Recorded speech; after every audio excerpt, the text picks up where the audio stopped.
नमस्कार दोस्तों, कैसे हैं आप सब। आशा है कि आप अच्छे होंगे। आइए आज हम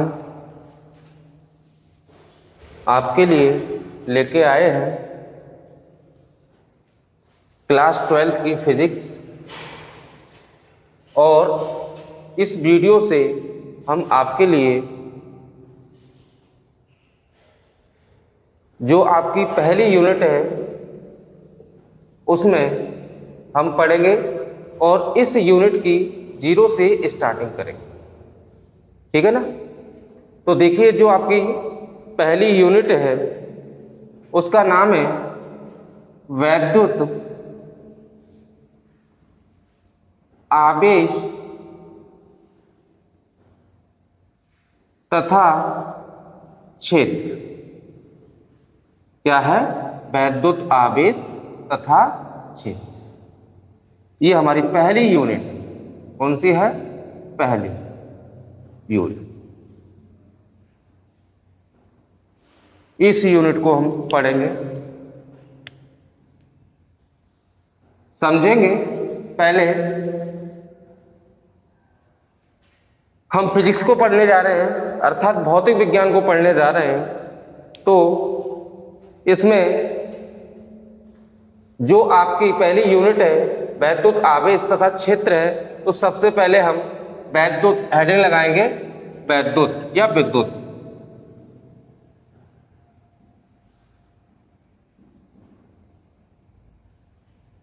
वैद्युत आवेश तथा क्षेत्र। सबसे पहले हम समझेंगे कि ये वैद्युत क्या है, विद्युत क्या है। ठीक है ना। तो आइए,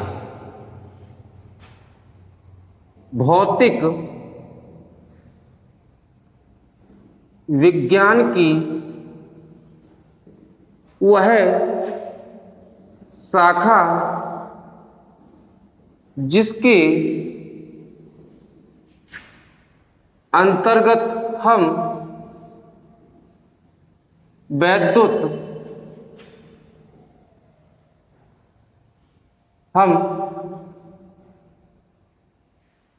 आवेश का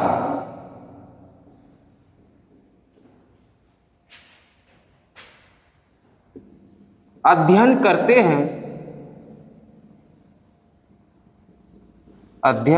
करते हैं, वैद्युत कहलाता है। क्या कहलाता है? वैद्युत कहलाता है।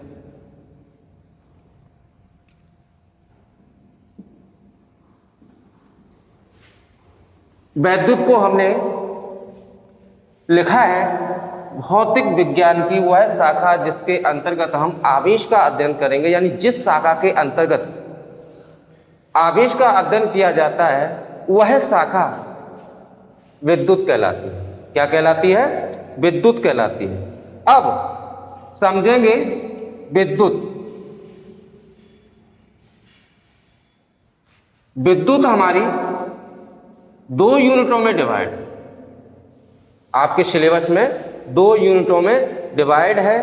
पहला है स्थिर वैद्युत की। क्या है? स्थिर वैद्युत की,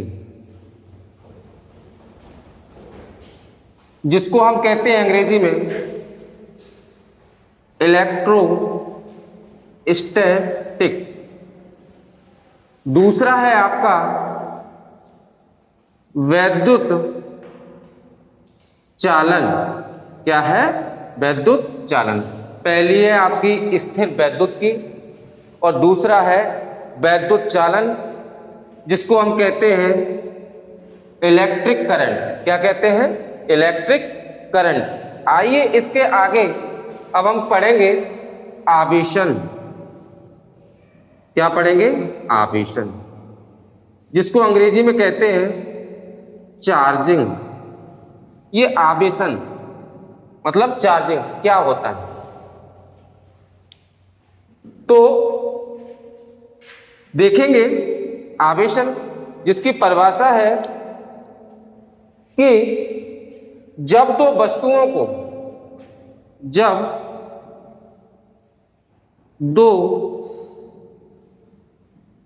वस्तुओं को आपस में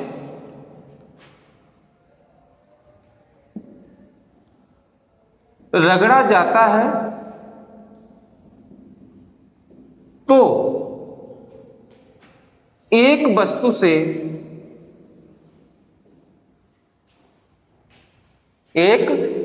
से दूसरी वस्तु में इलेक्ट्रॉनों का स्थानांतरण होता है।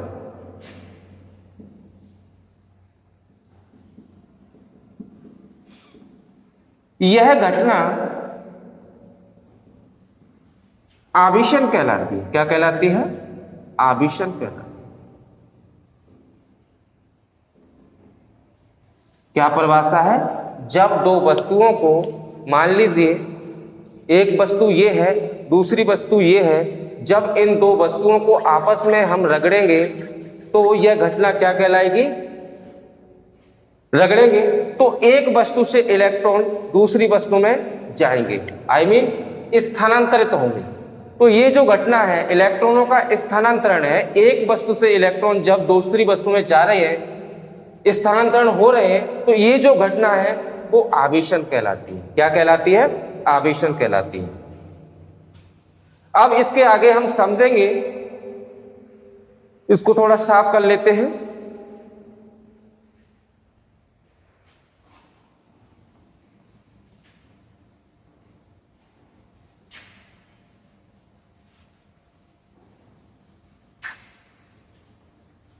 तो हमने क्या पढ़ा? आवेशन पढ़ा। क्या परिभाषा है इसकी? कि जब भी दो वस्तुएं आपस में रगड़ी जाती है तो एक वस्तु से इलेक्ट्रॉन दूसरी वस्तु में जाते हैं या स्थानांतरित होते हैं, यह घटना आवेशन कहलाती है। मैं मान लेता हूं एक कोई वस्तु ये है, ये हमने वस्तु ले ली एक, और दूसरी ये ले ली। अब मान लीजिए ये हमारी ए वस्तु है, ये हमारी बी वस्तु। इन दोनों वस्तुओं को ए और बी को आपस में रगड़ा जा रहा है। जब रगड़ा जा रहा है तो हमने मान लिया कि ए वस्तु से इलेक्ट्रॉन हमारे बी वस्तु में जा रहे हैं। ये हमारी पहली वस्तु हो गई, पहली वस्तु। ये हमारी दूसरी वस्तु है ना। और ऊपर मैंने दर्शाया है कि ए से इलेक्ट्रॉन बी में जा रहे हैं। तो भाई ए से इलेक्ट्रॉन बी में जब ही जाएंगे जब पहली वस्तु का जो कार्यफलन है, कार्यफलन वो कम होगा दूसरी वस्तु से। यदि ए वस्तु का जो कार्यफलन है वो कम है बी वस्तु के कार्यफलन से, तो इलेक्ट्रॉन ए से बी में जाएंगे। और यदि हमारी बी वस्तु का जो कार्यफलन है वो कम है तो इलेक्ट्रॉन बी से ए में आएंगे। ए की तुलना में यदि बी का कार्यफलन कम होगा तो बी से ए में जाएंगे। और यदि हमने यहां दिखाया है कि ए जो वस्तु है उसका जो कार्यफलन है वो कम है बी वस्तु के कार्यफलन से, तो दूसरी वस्तु नहीं लिखेंगे, यहां लिखेंगे कार्यफलन और कार्यफल। इसका मतलब हो गया कि ये दूसरी वस्तु है, ये पहली वस्तु है, ये पहली वस्तु का कार्यफलन है, ये दूसरी वस्तु का कार्यफलन है। तो यहां ये चिन्ह दर्शा रहा है कि जो दूसरी वस्तु है उसका जो कार्यफलन है और पहली जो वस्तु है उसका कार्यफलन है, इन दोनों में से पहली वस्तु का जो कार्यफलन है वो कम है। यानी दूसरी वस्तु की तुलना में पहली वस्तु का जो कार्यफलन है वो कम है, इसलिए ए वस्तु से इलेक्ट्रॉन बी वस्तु में जाएंगे। कहां से जाएंगे? बी वस्तु में जाएंगे। चाहो तो आप इसको नोट कर सकते हो, इसके नीचे फिर मैं इसको साफ करने वाला हूं। अब इसमें हम आगे पढ़ेंगे, इन पे कुछ पॉइंट समझेंगे। पहला पॉइंट है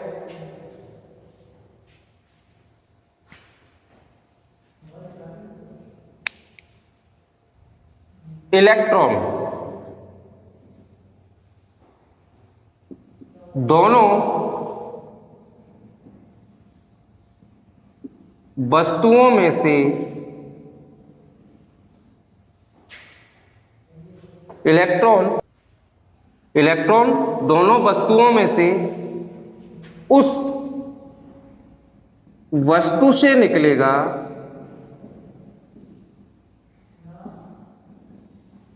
जिसका कार्यफलन कम होगा। मान लीजिए अभी हम चित्र में आपको ये लिखा हुआ है, इसमें दर्शाया गया है कि ए वस्तु का कार्यफलन कम है। कौन सी वाली वस्तु का? ए वस्तु का कार्यफलन कम है, इसलिए ए वस्तु से इलेक्ट्रॉन बी वस्तु की ओर जा रहे हैं।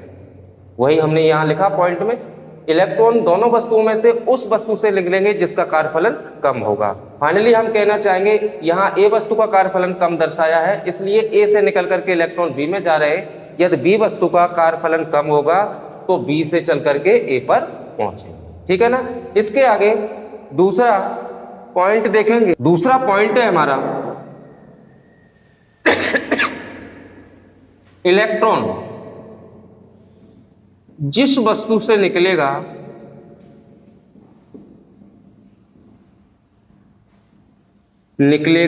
या निकलेंगे उस वस्तु के द्रव्यमान में कमी, जबकि जिस वस्तु में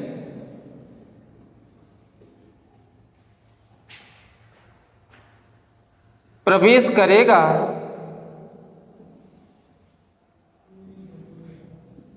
उसके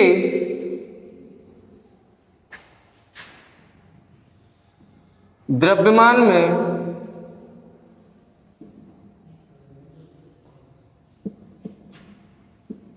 अधिकता मतलब बढ़ोतरी होगी, बढ़ जाएगा।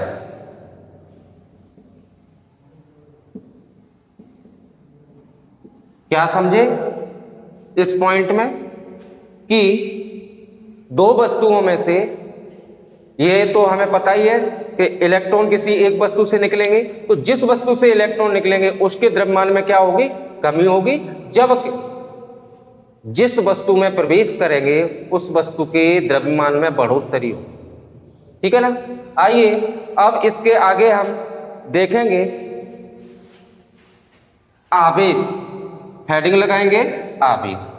आप भी अपना कॉपी पेन ले लीजिए और नोट्स बनाना प्रारंभ कर दो। अब आपको हम हर रोज एक या एक से अधिक वीडियो आपके फिजिक्स की आया करेंगी, जिसके अंतर्गत हम आपकी थ्योरी को क्लियर कराया जाएगा और उसके जो सवाल हैं उनको हम हल कराएंगे, अब इसके आगे देखेंगे हम, हेडिंग है हमारी आवेश। ये आवेश क्या होता है? तो इसमें लिखेंगे किसी वस्तु का वह गुण जिसके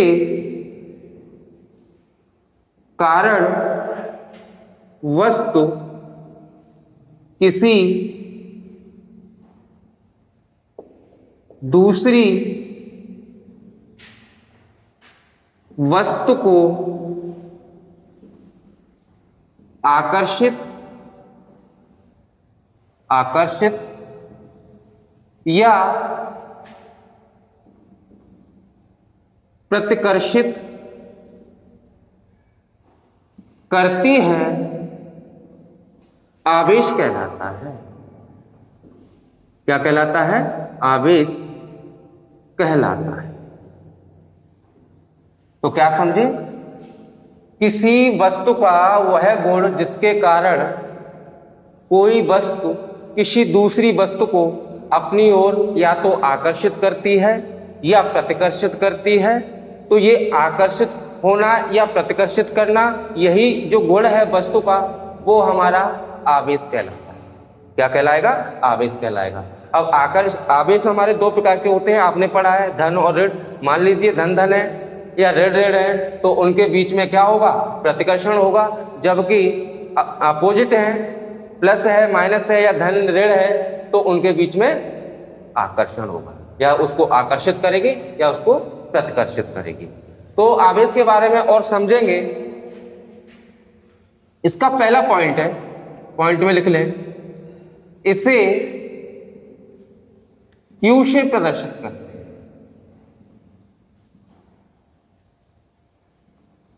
कैसे करते हैं, क्यू से करते हैं। आवेश को हम क्यू से प्रदर्शित करते हैं, ठीक है ना। और दूसरा पॉइंट है हमारा कि यह हमारी अदिश राशि है, यह अदिश राशि है। दूसरा अगला पॉइंट है, यह व्युत्पन्न राशि है। अब व्युत्पन्न कैसे है इसको समझ लीजिए। सूत्र होता है Q = IT, यानी I और T के गुणनफल से हमें Q प्राप्त हो रहा है। और ये कौन सी है, मूल राशि है, ये भी मूल राशि है। इन दोनों की सहायता से ये जो इसका सूत्र से निकाला है, इक्वल टू में Q आ रहा है, तो इस प्रकार से ये हमारी व्युत्पन्न राशि हो जाएगी। मूल राशि, व्युत्पन्न राशि, ये तो आपने पढ़ रखी होंगी। आइए इसके आगे हम देखेंगे आवेश के प्रकार। आवेश के प्रकार आपने पढ़े होंगे, यह दो प्रकार का होता है। क्या आवेश, यह दो प्रकार के होते हैं। नंबर एक है धनावेश या धन आवेश, और दूसरा है ऋण आवेश। कौन सा है, ऋण आवेश। अब हम हेडिंग लगाएंगे धन आवेश। ये अब हम देखेंगे, पहले को हेडिंग लगाएंगे धनावेश। जब किसी वस्तु से इलेक्ट्रॉन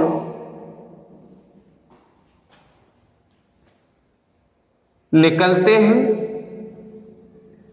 तो उसके द्रव्यमान में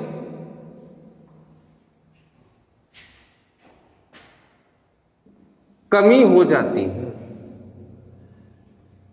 स्वाभाविक है, कमी होगी। क्यों कमी होगी भाई, इलेक्ट्रॉन निकलेंगे, आपने पढ़ा है इलेक्ट्रॉन, प्रोटॉन और न्यूट्रॉन के प्रॉपर्टीज पढ़ रखे हैं, गुण पढ़ रखे हैं। तो इलेक्ट्रॉन का अपना द्रव्यमान होता है। जब भी एक वस्तु से इलेक्ट्रॉन दूसरी वस्तु में पहुंचेंगे, इसके द्रव्यमान में कमी होगी। क्या होगी, इसके द्रव्यमान में कमी होगी। और वस्तु कैसी होगी, धनावेशित। जब किसी वस्तु से इलेक्ट्रॉन निकलते हैं तो उसके द्रव्यमान में कमी हो जाती है, तथा वस्तु धनावेशित हो जाती है। ये आपकी धनावेश की परिभाषा हो गई। अब देखेंगे ऋणावेश।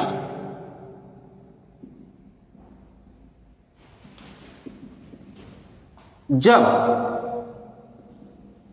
किसी वस्तु से इलेक्ट्रॉन में, जब किसी वस्तु में इलेक्ट्रॉन प्रवेश करते हैं, जब किसी वस्तु में इलेक्ट्रॉन प्रवेश करते हैं तो क्या होगा, द्रव्यमान बढ़ जाएगा। तो उसके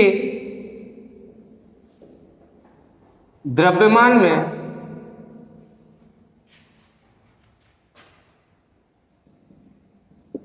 बढ़ोतरी हो जाती है।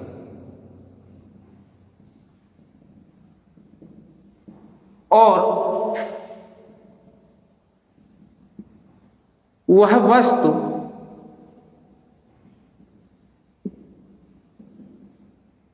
ऋणावेशित हो जाती है। भैया इलेक्ट्रॉन निकलेंगे तो क्या होगा, धन आवेश उत्पन्न होगा, क्योंकि इलेक्ट्रॉन जब निकल रहा है और ये एक ऋण आवेशित कण है, तो ऋण आवेश को ये अपने साथ लेके जाएगा, तो वहां क्या बच जाएगा, धन आवेश बच जाएगा। और जब इलेक्ट्रॉन किसी वस्तु में प्रवेश कर रहा है, उसके पास आ रहा है, तो क्या होगा, उस वस्तु के द्रव्यमान में थोड़ा इजाफा होगा, द्रव्यमान उसका बढ़ जाएगा। क्या होगा, इलेक्ट्रॉन आया है, द्रव्यमान बढ़ा है। अब इलेक्ट्रॉन आया है तो इलेक्ट्रॉन कैसा कण है, ऋणावेशित कण है, अपने साथ क्या लेके आया होगा, ऋणावेश लेके आया होगा, वह वस्तु ऋणावेशित हो जाती है। आइए इसी क्रम में अब हम आगे देखेंगे आवेश के गुण।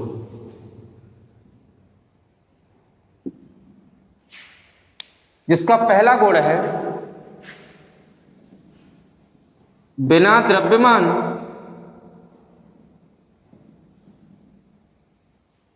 आवेश नहीं हो सकता।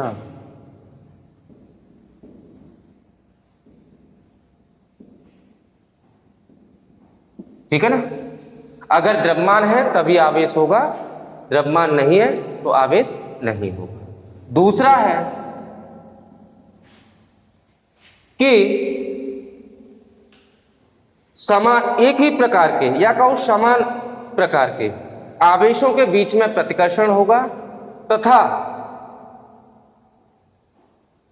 असमान प्रकार के आवेशों के बीच में आकर्षण होगा, या कहो विपरीत प्रकार के आवेशों के बीच में क्या होगा, एक ही प्रकार के या कहो समान प्रकार के, इसका मतलब हो गया धन धन या ऋण ऋण, समान प्रकार होगा। एक ही प्रकार के आवेशों के बीच आकर्षण तथा विपरीत प्रकार के आवेशों के बीच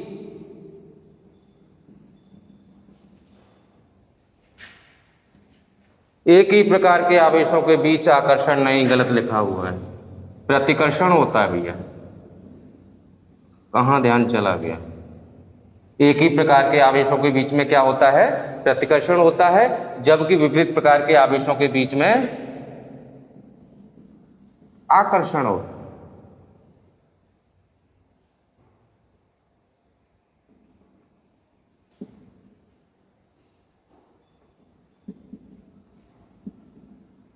ठीक है ना, क्या समझे दूसरे पॉइंट में, एक ही प्रकार के आवेशों के बीच प्रतिकर्षण तथा विपरीत प्रकार के आवेशों के बीच में आकर्षण होगा।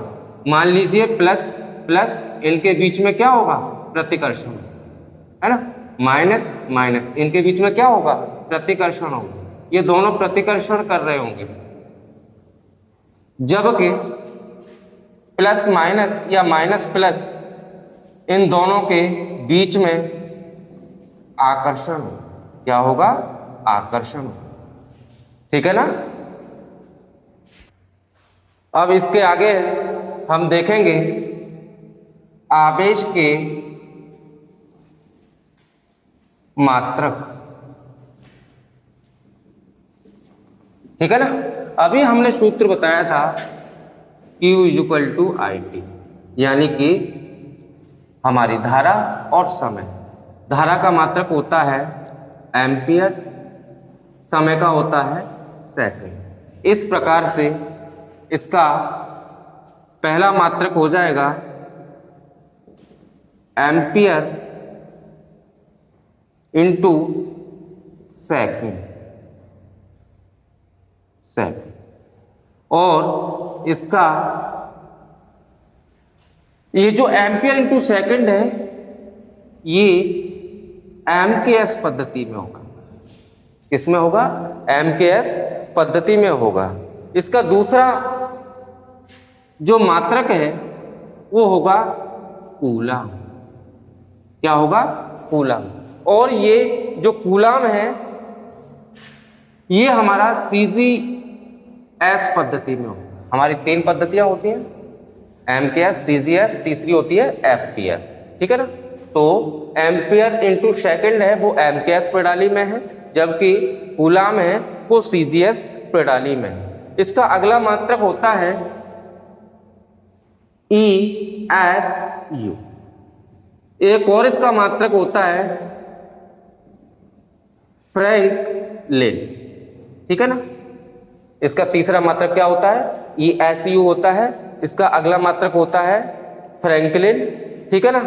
ये जो मात्रक हैं वो हमारे सीजीएस में होते हैं। इसका अगला मात्रक है ईएमयू। ठीक है ना? इसका एक और मात्रक है, उसको हम कहते हैं फैराडे। क्या कहते हैं? फैराडे। ये दोनों के दोनों मात्रक हमारी किसी पद्धति में नहीं है।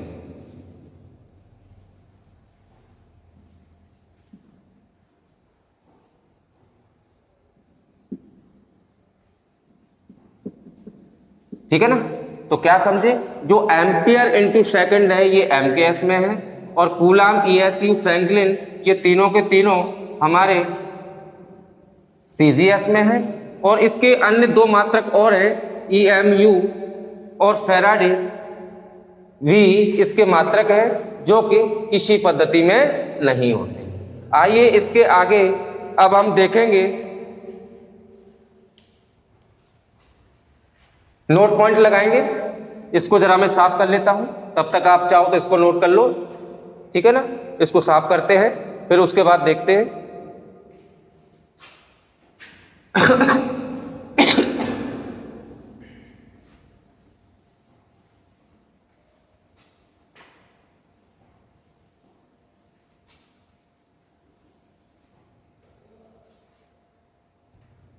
अब देखो, हम पहला नोट पॉइंट देखेंगे इन मात्रकों के बारे में। ये जो हमने आपको आवेश के मात्रक बताए, इन आवेशों में हम बताएंगे अब इन नोट पॉइंटों में कि सबसे बड़ा आवेश कौन सा है और सबसे छोटा आवेश कौन सा है। इसमें सबसे बड़ा मात्रक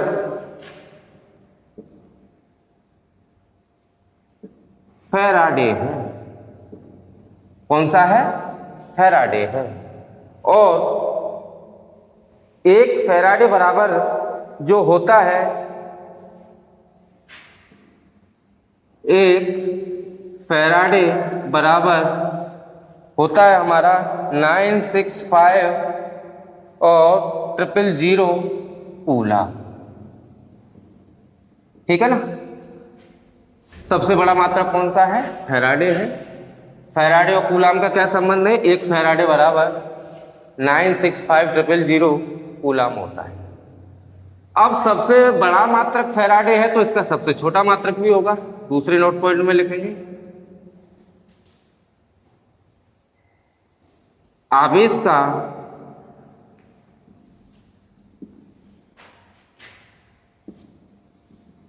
सबसे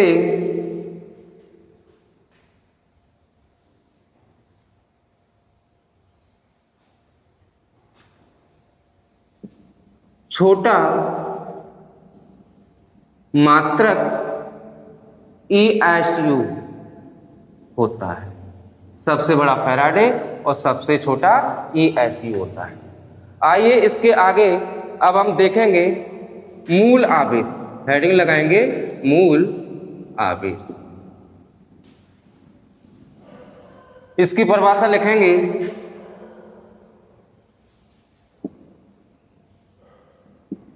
इलेक्ट्रॉन के आवेश को ही हम मूल आवेश कहते हैं। इलेक्ट्रॉन के ही आवेश को हम क्या कहते हैं? मूल आवेश कहते हैं। और एक इलेक्ट्रॉन पर आवेश कितना होता है? 1.6 गुणा 10⁻⁻19 कूल। ठीक है ना? मूल आवेश का मतलब क्या हुआ कि जो इलेक्ट्रॉन का आवेश है इसी आवेश को हम मूल आवेश कहेंगे। और आप जानते हैं कि एक इलेक्ट्रॉन पर जो आवेश होता है वो होता है 1.6 गुणा 10⁻⁻19 कूलम। ठीक है ना? अब इसको हम साफ कर लेते हैं। ठीक है ना? आवेश के मात्रक के बारे में हमने आपको बता दिया, छोटे बड़े के बारे में बता दिया आवेशों के। अब हम इसके आगे समझेंगे। मान लीजिए कोई दो बिंदु हैं जिनको हमें आपस में जोड़ना है। क्या करना है? जोड़ना है। मान लिया हमने एक कोई ये बिंदु है, एक कोई ये बिंदु। इन दोनों बिंदुओं को आपस में हमें तार से जोड़ देना। हमने क्या कर दिया? ये जोड़ दिया, ये जोड़ दिया। ये हमारा ए है, ये हमारा बी। और हमने मान लिया कि जो ए बिंदु है इस पर Q1 आवेश है। ये हमारा जो बी बिंदु है इस पर Q2 आवेश। क्या है? Q2 आवेश है। हेडिंग क्या है? दो बिंदु आवेशों को तार से जोड़ना या आपस में जोड़ना, कुछ भी समझ सकते हैं।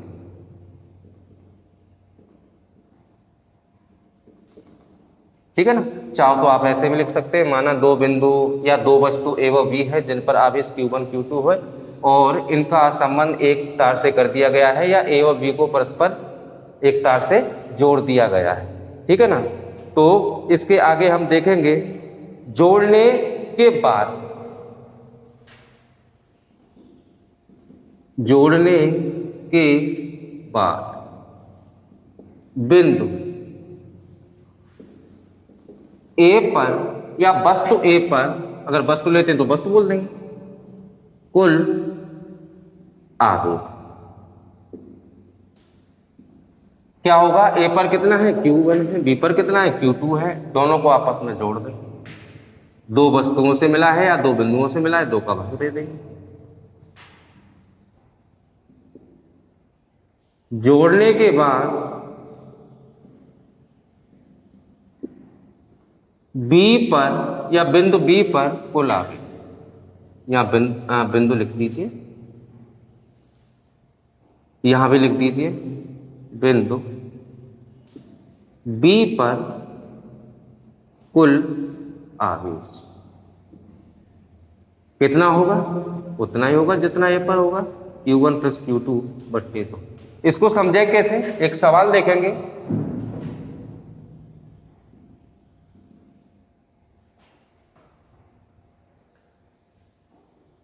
दो वस्तु हैं जिनमें पहली वस्तु पर 60 कूलम का आवेश तथा दूसरी वस्तु पर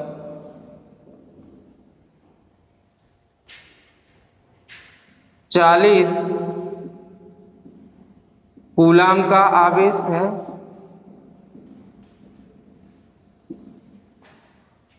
इन दोनों वस्तुओं को आपस में जोड़ दिया जाता है।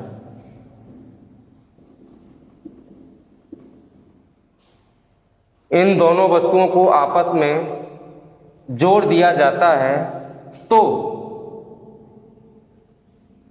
वस्तु ए तो पहली व दूसरी वस्तु पर कितना आवेश होगा। ठीक है ना, कितना आवेश होगा। क्या कहा गया है, दो वस्तुएं, इसको कुछ साफ कर लेते हैं फिर समझेंगे।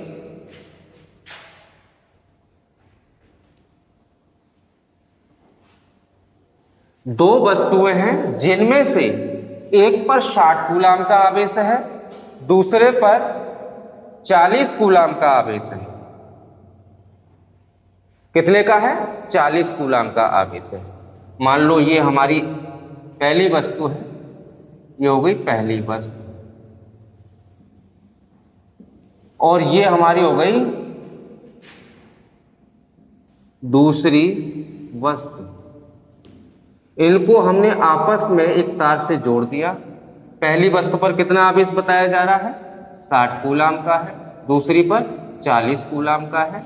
तो आप जानते हैं कि आवेश के बारे में पढ़ा है, जब दो वस्तुएं संपर्क में लाई जाती है तो आवेश हमेशा एक वस्तु से दूसरी वस्तु में स्थानांतरित होता है। यानी कि अधिक आवेश वाली जो वस्तु होगी और कम आवेश वाली जो वस्तु होगी, इन दोनों वस्तुओं में से अधिक आवेश वाली वस्तु से कम आवेश वाली वस्तु की ओर स्थानांतरित होगा। तो यहाँ देखने पर 60 से 40 की ओर स्थानांतरित होगा। यानी जो पहली वस्तु है जिस पर 60 कूलाम है, दूसरी वस्तु उस पर 40 कूलाम है, तो 60 वाली से 40 वाली की ओर स्थानांतरित होगा। और यह प्रक्रिया तब तक चलेगी जब तक दोनों वस्तुएं समान ना हो जाए। और समान के लिए अभी मैंने फॉर्मूला बताया था, Q1 + Q2 / 2, यानी जितना इस वस्तु पर मैंने निकाला था पहली वस्तु पर Q1 + Q2 / 2, उतना ही दूसरी वस्तु पे आया था। तो आइए देखेंगे। जोड़ने के बाद सवाल को हल करते हैं। जोड़ने के बाद पहली वस्तु पर कुल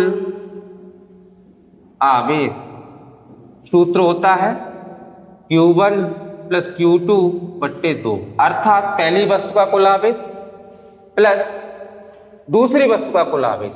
दो वस्तुओं को आपस में जोड़ा जा रहा है, इसलिए हम 2 से भाग दे देंगे। पहली वस्तु पर कुल आवेश कितना है, 60 कूलाम का, दूसरी पर 40 कूलाम का। 2 से भाग करो, 60 और 40 कितना हो गया, 100 हो गया। 2 से डिवाइड करेंगे तो ये हमारा 50 आ जाएगा, 50 कूलाम। इसी प्रकार से जोड़ने के बाद इतना ही आना है। दूसरी वस्तु पर कुल आवेश, ये होगा, सूत्र वही है Q1 + Q2 / 2। Q1 हमारा 60 है और Q2 हमारा 40 है। 2 से भाग लगेगा, 60 और 40 हमारे 100 हो गए। 2 से भाग देने पर ये 50, ये हमारा आंसर। अतः पहली वस्तु पे भी हमारा 50 कूलाम आवेश होगा और दूसरी वस्तु पे भी हमारा 50 कूलाम आवेश होगा। ठीक है ना। तो ठीक है दोस्तों, आज के हम जो हमारा पहला पार्ट था, पहली यूनिट का पहला पार्ट, ठीक है ना, उसमें हमने आपकी ये 0 से स्टार्टिंग की है। मैं आपको बहुत ही छोटी छोटी चीज़ों को एक सरल भाषा में समझाता हुआ चल रहा हूँ, ठीक है ना, और मेरे ख्याल से आपको बहुत अच्छा समझ आ रहा होगा। तो आज की इस वीडियो में हम यहीं तक रखेंगे। अब इसके आगे का जो हमारा चैप्टर की थ्योरी है उसको हम अगले वीडियो में आपको बताएंगे। तब तक के लिए नमस्कार।